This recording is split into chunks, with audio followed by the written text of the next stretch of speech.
qu'on peut vous faire rebondir sur une suggestion de Bertrand Maheu? Faites-moi rebondir, Alors, rebondir vers le haut, parce qu'en l'occurrence... Je vous remercie de rebondir vers le bas, vers le bas, c'est jamais très confortable. C'est s'enfoncer, vous avez raison.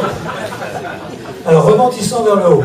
Ça s'appelle s'enfoncer, sinon. Mais pour donc ne pas m'enfoncer plus loin, il suggérait que le seuil des 7 autorisations de diffusion hertzienne était peut-être un peu étroit par rapport aux projets, aux besoins et aux potentialités de canal. Et qu'est-ce que vous en pensez, vous, pour TF1? Moi, je pense que Bertrand a toujours raison, tout autant qu'il reste dans la télévision payante. Donc, je suis favorable à davantage d'autorisation, mais chacun dans son métier. D'accord. Ça va, ça va. Si va dans la télévision gratuite, c'est limité à 7 pour lui, c'est ça? S'il y a la télévision gratuite, de toute façon, non, mais nos autorisations en général sont limitées à 7, quoi qu'il arrive.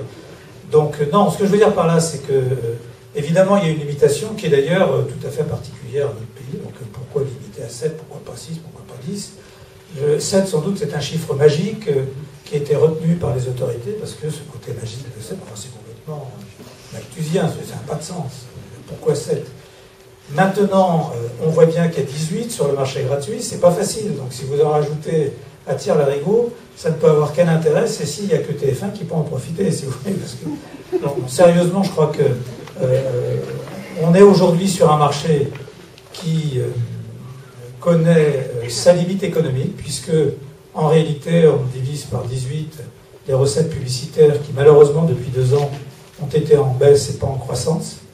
Que Patrick Lelay et Étienne Moujotte, qui craignaient beaucoup ce scénario économique-là, ont eu raison à une époque d'essayer de le retarder, parce que leur analyse économique était juste. Et on voit bien aujourd'hui que les grandes chaînes historiques ont eu quelques difficultés, la crise aidant. Bon, maintenant, tout le monde se recale en termes de coûts, d'ambition, etc. Bon, je pense qu'on va retrouver un équilibre avec, j'espère, une économie dans la décennie qui vient. Oui, je suis prudent, qui pourrait s'améliorer.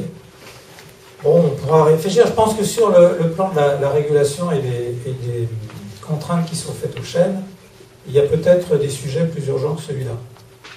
Particulièrement tout ce qui est lié aux charges que l'on fait subir aux chaînes aujourd'hui. Simplement vous donner un chiffre, en dehors de la charge de taxation sur les bénéfices, 38% de la recette publicitaire de TF1 part en taxes diverses et variées. Du CNC jusqu'à France Télévisions, et y compris la nouvelle taxe qu'on vient nous inventer sur l'interactivité.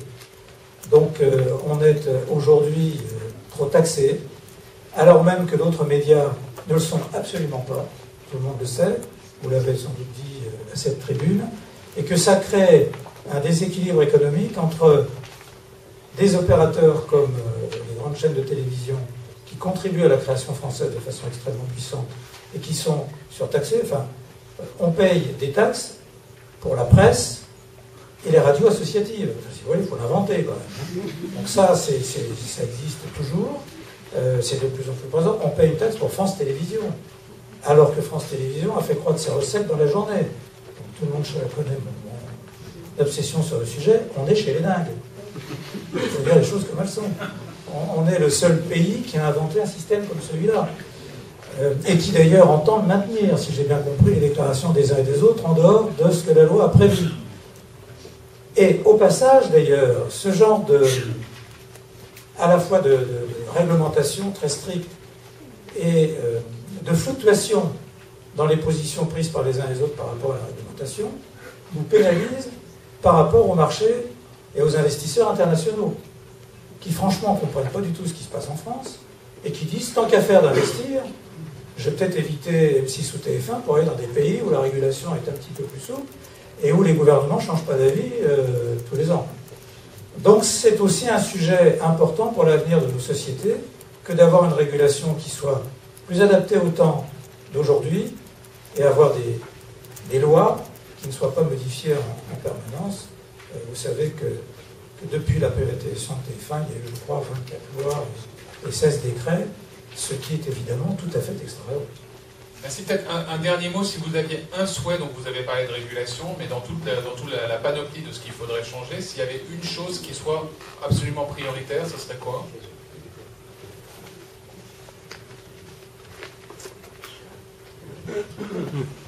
Considérons que la loi supprime la publicité avant 20 heures sur le service public. Donc ça, je considère que c'est acquis.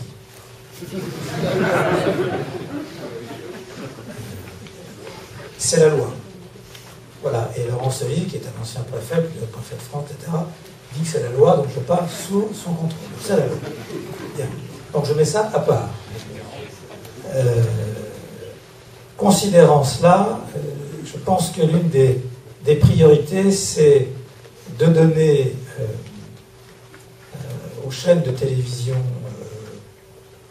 les moyens de se développer en modifiant le système de taxation absurde qui est le leur, notamment au regard de France Télévisions, et en leur donnant les moyens, en termes de concentration et de développement, de le faire de manière libre.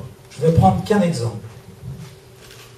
Nous nous sommes mis d'accord avec Claude Berda pour le rachat de 40% de TMC et de 100% de NT1 il y a maintenant 1 an et 1 mois. Ces chaînes ne nous appartiennent toujours pas. Pourquoi?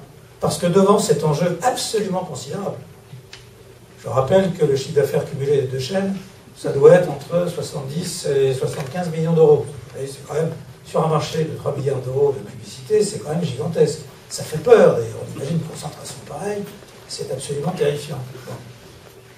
On n'en est toujours pas sorti. Enfin, je veux dire, il y a encore un recours dans le Conseil d'État qui va nous falloir encore affronter sans inquiétude particulière. Entre l'autorité de concurrence, le CSA et les recours, on a vécu un parcours, je vous assure qu'à l'étranger, personne ne comprend. Donc ce qu'il faudrait, c'est qu'on puisse faire notre métier. Notre métier, et le groupe TF1, je prétends le fait de façon responsable. Le CSA a toujours considéré, dans le passé, depuis que je suis là, nous avions toujours rempli nos obligations de cahier des charges à la lettre près. Jamais nous n'avons été pris en défaut. Nous souhaitons nous développer sur ce marché de la TNT, et c'est un véritable parcours de combattant pour récupérer des chaînes, dont l'une, vous le savez bien, NT1 reste à construire, avec une audience qui fait 1.4, 1.5 dans les bonnes soirées, et une autre qui fait 3 points, 3.2. C'est absolument invraisemblable.